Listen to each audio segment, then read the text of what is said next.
এখন থেকে আপনার প্রিয় সিরিয়ালগুলো ফ্রিতে দেখুন এক্সক্লুসিভলি শুধুমাত্র সান নেক্সটে। এখনই অ্যাপ ডাউনলোড করুন। রেগে আছে, এখন ওর সাথে কথা বলতে গেলে তো। অর্জুন, তুমি এখানে বসো, মাথা ঠান্ডা করো। আমি দাদাভাইকে পরে আসতে বলছি। ভালো আছেন?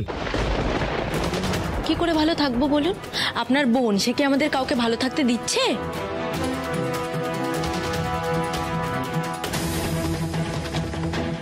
বাবা, আপনি তো দেখছি একদম আকাশ থেকে পড়ছেন, কিচ্ছু জানেন না যেন। আপনার তো এটা জানা উচিত। বলুন, আপনার বোন যেদিন থেকে আমাদের সংসারে ঢুকেছে সেদিন থেকে একটার পর একটা অশান্তি আমাদের সংসারে লেগেই আছে। আপনার বোন তো আমাদের বাড়ি বউ হয়ে আসেনি, মনে হচ্ছে একটা সাক্ষাৎ অশান্তি আমাদের কপালে এসে জুটেছে। আচ্ছা, আপনি আমার একটা প্রশ্নের উত্তর দিন তো। মঞ্জু, মানে আপনার বোন, ও তো বিয়ের আগে এরকম ছিল না। বিয়ের আগে তো ভালো মনের একটা মেয়ে ছিল, তাহলে ওর বিয়ের পরে ওর এত চেঞ্জ কেন, এত পরিবর্তন কেন? উত্তর নেই তো? আপনার কাছে উত্তর নেই আমি জানি, কিন্তু আপনি আপনার উত্তর আশা করি এতক্ষণে পেয়ে গেছেন। আমরা ভালো নেই, আমরা কেউ ভালো নেই। আপনার বোন আমাদেরকে ভালো থাকতে দিচ্ছে না।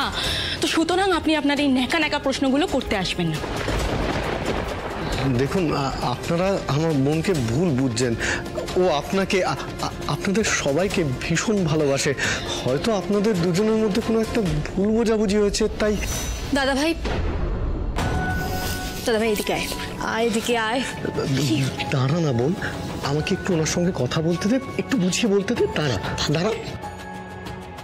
দেখুন, আমার মনে হয় অনেক বড় বড় ঝামেলা, অশান্তি একটু কথা বললেই মিটিয়ে নেওয়া যায়। তাই আপনাদের মধ্যে এই মনোমালিন্য পুষে রাখবেন না। দাদাভাই, তুমি কি হচ্ছে কি? এদিকে আয়।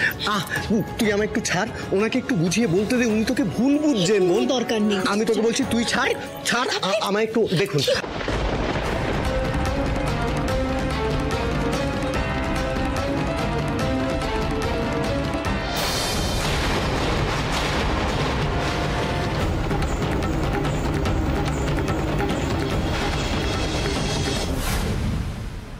আপনি আমার গায়ে হাত দিলেন?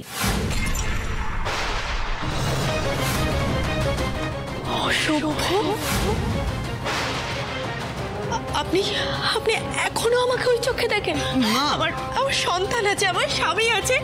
একজন মেয়ের গায়ে এভাবে তার বিনা অনুমতিতে টাচ করা যায় না, আপনি জানেন না? আপনি এই করতে এখানে এসেছেন, আমার সাথে অসভ্যতামি করার জন্য এখানে এসেছেন? না, বিশ্বাস করুন, আমি ওইভাবে কিছু বলিনি। আপনি আমার কথাটা একবার বিশ্বাস করুন। দেখুন, হয়তো ভুল বোঝাবুঝিতে কোথাও টাচ লেগে গেছে। আমি কিন্তু আপনাকে একদম চুপ। আপনার মতন ছেলেদেরকে না আমার খুব ভালো করে চেনা আছে।